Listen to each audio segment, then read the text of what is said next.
The police lights painted the old oak tree in strobing shades of red and blue, turning the familiar silhouette of my childhood home into a crime scene. I stood there in the gravel driveway, my hands still on the wheel of a truck that had just carried me over 1,200 miles of highway, and watched a woman I'd never met orchestrate the seizure of my entire world. She pointed a perfectly manicured finger at my Ford, then at me, her voice cutting through the Texas twilight with the sharp, unearned confidence of someone who had never been told no. "He's trespassing. I want him arrested. I am the president of the Willow Creek HOA, and this property is now under association jurisdiction." The younger of the two deputies shifted on his feet, his hand hovering near his sidearm.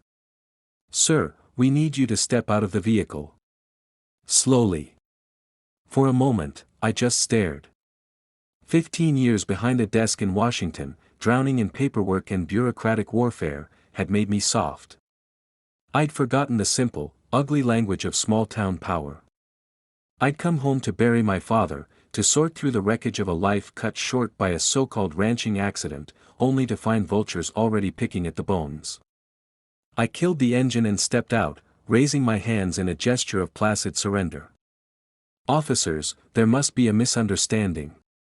My name is Alex Cole. This is the Cole Ranch. My family has owned this land for 80 years.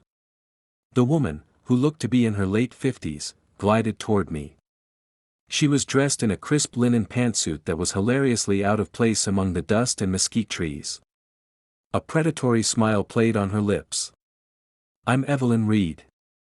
And according to our records, Mr. Cole, your late father entered into an annexation agreement with the Willow Creek Homeowners Association 3 months ago. This property, and all its outstanding debts, are now our concern." She held out a sheaf of papers. "A lien. For $78,000 in unpaid dues, fines, and fees. My father was the most frugal, financially meticulous man I'd ever known. He paid his bills the day they arrived and loathed debt like it was a physical disease. He also hated HOAs more than he hated rattlesnakes. He would never have signed this. Never." I took the papers, my eyes scanning the signature line at the bottom. It was his name, but the slant was wrong. The confident loop of his C was cramped and uncertain. "This is a forgery. My father would never sign this." Evelyn's smile didn't falter. It widened. "Grief can make us believe all sorts of things, Mr. Cole. The documents are notarized and filed with the county. They are legally binding. Perhaps if you'd visited your father more often, you'd have been aware of the financial difficulties he was facing." The barb hit its mark, a sharp, twisting pang of guilt in my gut. I hadn't been there. My job, my all-consuming, soul-crushing job, had kept me chained to a desk while my father's world was crumbling. The older deputy, a man with a weary face and a name tag that read Garcia, cleared his throat. "Ma'am, this seems like a civil matter. We can't arrest a man for trespassing on property he claims to own." Evelyn's eyes narrowed, her voice dropping to a low, menacing purr. "Deputy, our HOA covenants are legally enforceable contracts. This man is in violation. Failure to enforce those covenants could be seen as a dereliction of your duty. A duty that is, if I recall, funded by the property taxes of the very community I represent." It was a threat, veiled in civic concern, and it landed perfectly. Garcia's face hardened. He turned back to me. "Son, for tonight, you can stay in the house. But you need to get this sorted out first thing in the morning. Don't make us come back here." They retreated to their patrol car, leaving me alone in the sudden dark with the architect of my dispossession. "This is what you don't understand, Mr. Cole," Evelyn said, stepping closer. "Your father's time is over. The days of rugged individuals living by their own rules are gone. This is a community now. With standards. With regulations. And I am the one who enforces them. You have 72 hours to settle this debt. My lawyer has already drawn up the papers to sign the deed over to the association. It's the cleanest way. For everyone. She turned and walked away, her heels crunching on the gravel like a countdown timer. I stood there for a long time, the fraudulent lien trembling in my hand. Inside the house, my father's life was packed into boxes. His favorite armchair was draped in a white sheet, a ghost in the living room. The air was stale with the scent of grief and neglect. For 15 years, my job had been to read documents just like the one I was holding. I'd built a career on finding the single flaw, the misplaced comma, the doctored timestamp that unraveled entire criminal enterprises disguised as legitimate organizations. My official title was Executive Director of the Federal Homeowner Protection Bureau. My unofficial title, the one whispered in the hallways of the Justice Department, was the HOA Executioner. I had the power to dissolve any HOA in the country, to freeze its assets, and to recommend federal charges against its board members. Evelyn Reed thought she was dealing with a grieving son, an outsider she could easily intimidate.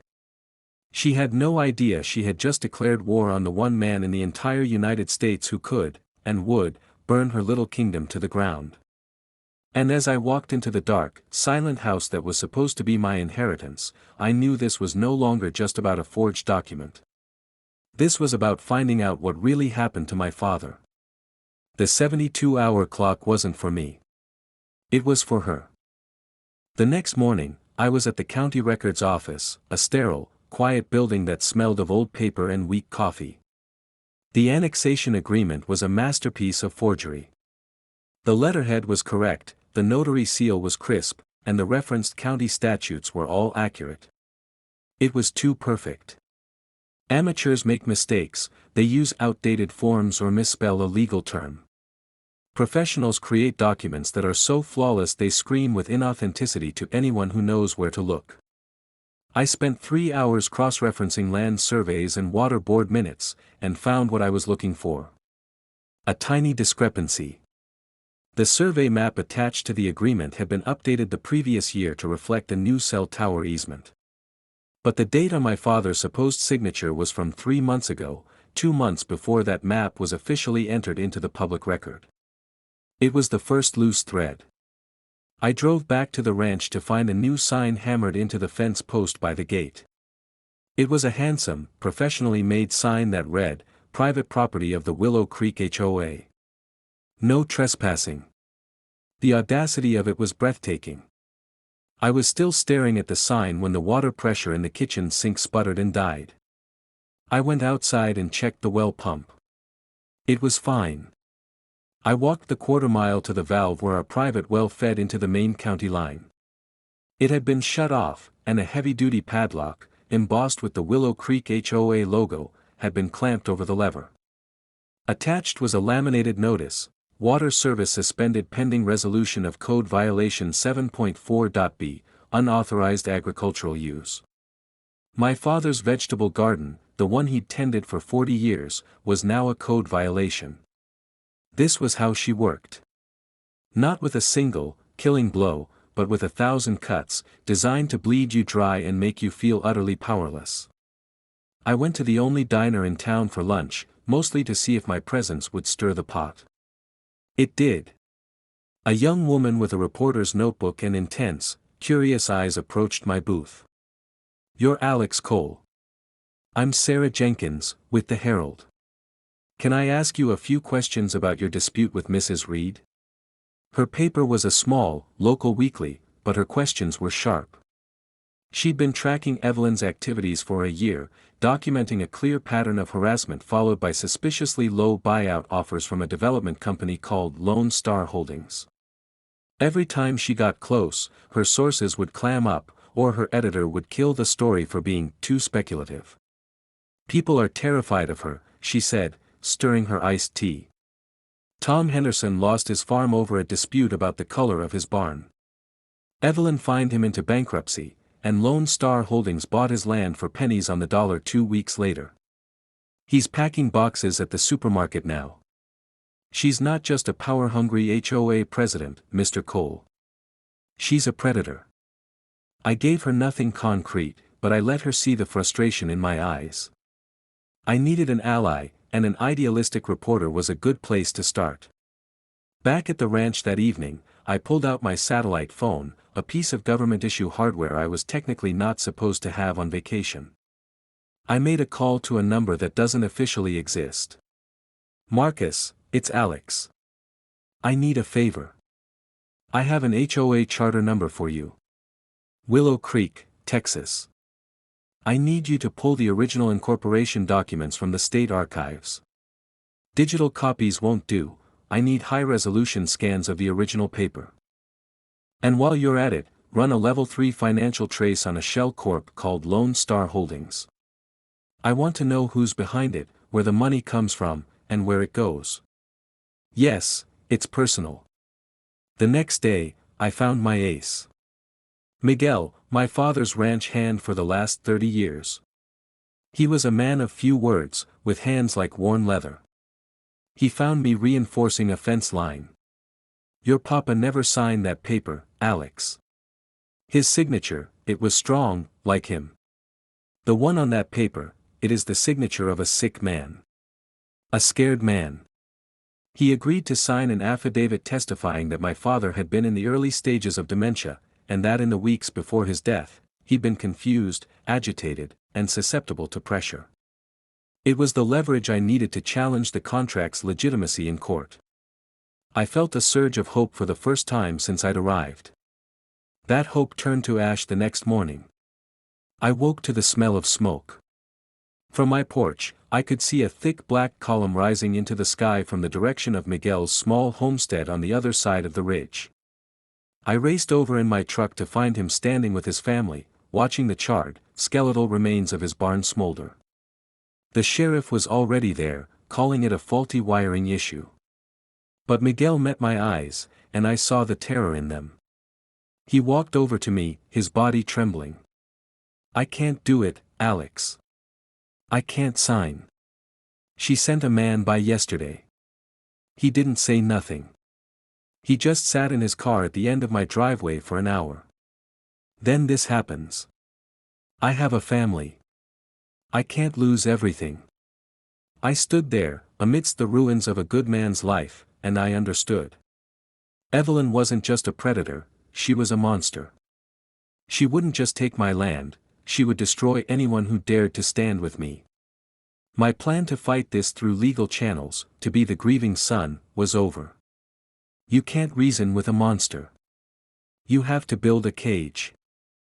My satellite phone buzzed at 2 a.m. with an encrypted notification. It was Marcus. The file was titled "The Snake's Nest." Inside was the ammunition I needed. The high-resolution scan of the original Willow Creek HOA charter was a revelation. It had been established 60 years ago by the 3 founding ranch owners. The bylaws were simple, designed for road maintenance and shared water rights, nothing more. But Marcus had highlighted the third signature. A man named Jacob Miller. A quick cross-reference with state death records showed that Jacob Miller had died in a cattle stampede 2 full years before the charter's filing date. The entire legal foundation of the Willow Creek HOA was built on a ghost signature. It was a house of cards waiting for a breeze. The second file was the financial trace on Lone Star Holdings. It was a labyrinth of shell corporations and offshore accounts, but Marcus was a bloodhound. After 3 layers, he found the beneficiary. A holding company registered in Delaware, which in turn was owned by a family trust. The sole trustee of that trust was Judge Lawrence Black, the senior circuit judge for this district. The same judge who had presided over Tom Henderson's bankruptcy and signed the foreclosure order on his farm. Sarah Jenkins wasn't just chasing a story about a corrupt HOA president, she was on the edge of uncovering a conspiracy that reached the highest levels of the state judiciary. The next morning, I drove into town and found Sarah at the Herald office, arguing with her editor. I waited until she came out, her face a mask of frustration. "He killed it again," she said, slumping onto a bench. "Said there's no hard evidence linking Judge Black to Lone Star. It's all circumstantial." I handed her a plain manila envelope. Inside, I'd printed a single page, a flowchart showing the money trail from Lone Star Holdings to the Black Family Trust. I hadn't included any names, just account numbers and incorporation dates. I also included a copy of Jacob Miller's death certificate and a copy of the HOA charter with his signature. I didn't say a word. I just gave her the envelope and walked away. A good reporter knows what to do with a map. My 72 hours were almost up. Right on cue, a pristine white SUV pulled up my driveway. A man in a sharp suit delivered a formal notice. An emergency session of the Willow Creek HOA was called for that evening at 7 p.m. The agenda was simple: a vote to authorize foreclosure proceedings against the Cole property for non-payment of liens and to declare the property a public nuisance. It was her checkmate. She would use the public forum to legitimize her theft, railroading the vote with a room full of her supporters and terrified residents. She was expecting me to show up, to argue, to be the emotional, grieving son she could easily dismiss. She wasn't expecting the executioner. I spent the rest of the day on the phone. I called my office and had them courier a package to the U.S. Attorney's office in Austin. I called Tom Henderson and asked him if he still had the original paint cans from his infamous barn. Then I called a dozen other families, victims of Evelyn's reign, whose stories Sarah had mentioned. I didn't ask them to come to the meeting. I just asked them to be ready. The community center was packed. It felt more like a public shaming than a board meeting. Evelyn stood at a podium at the front, flanked by her loyal board members. Judge Black was seated in the front row, a silent, imposing specter of authority. She began the meeting by laying out her case against my father and me. She painted a picture of a negligent son and a demented old man who had run his legacy into the ground. She spoke of safety concerns, of falling property values, of the danger my dilapidated ranch posed to their pristine community. It was a masterful performance. Then, she opened the floor for discussion before the vote. This was my moment. I didn't walk to the front. I stood from my seat in the back. Evelyn, before we vote, I have a procedural question. According to the original charter, all amendments to the bylaws require a unanimous vote from the direct descendants of the 3 founding families. Is that correct? She looked momentarily confused, caught off guard by the obscure question. Yes, I believe so. But that's an antiquated rule that hasn't been relevant for decades. And yet, it has never been legally removed from the charter, has it? Her eyes narrowed. What's your point, Mr. Cole? My point is that I am the direct descendant of William Cole, one of the founders. And the Miller family, descendants of Jacob Miller, the second founder, moved to Colorado 20 years ago. But the third founder was a man named Samuel Henderson. His grandson, Tom Henderson, is sitting right here. Tom stood up, his face pale but resolute. Evelyn looked between us, a flicker of panic in her eyes. It doesn't matter. This isn't about bylaws, it's about a legally filed lien.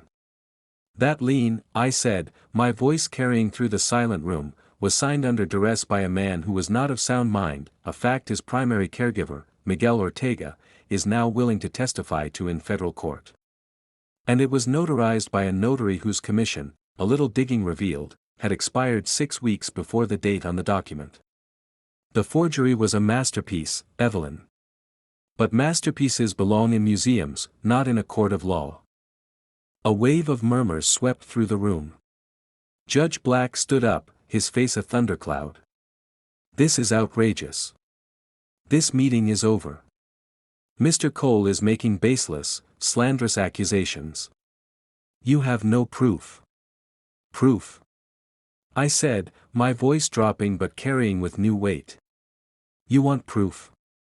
For the last 15 years, my entire life has been about proof. I've investigated over 400 homeowners associations just like this one. Corrupt little kingdoms run by petty tyrants who think their bylaws put them above the law. You see, the fraudulent lien you filed against my father's property is a state matter. But when you use an HOA as a criminal enterprise to launder money through a shell corporation like Lone Star Holdings, funneling it directly to a sitting judge to guarantee favorable rulings, well, that becomes a federal matter.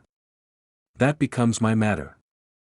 I am Director Alexander Cole of the Federal Homeowner Protection Bureau. The color drained from Evelyn's face. Judge Black looked like he'd been struck by lightning. At that moment, Sarah Jenkins stood up in the back and hit a button on her laptop. The projector screen behind Evelyn flickered to life. On it, in stark black and white, was the flowchart of bank accounts connecting the HOA's reserve funds to Lone Star Holdings and, ultimately, to the judge's family trust. Next to it was Jacob Miller's death certificate, dated 2 years before he supposedly signed the charter that gave Evelyn her power. "You didn't just forge my father's signature," I said, locking eyes with Evelyn. "You built your entire empire on a forgery. This HOA has no legal authority. It's a ghost. All of it. The fines, the liens, the foreclosures, it's all gone. Every family you ruined will have their property restored. My father found this out. He found the original charter and was going to expose you.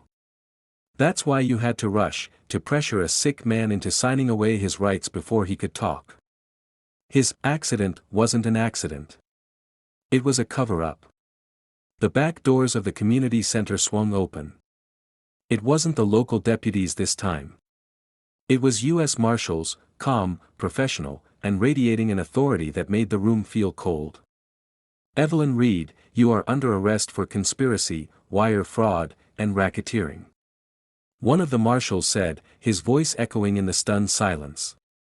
"Judge Black, you're under arrest for the same." As they were led away in handcuffs, the room erupted.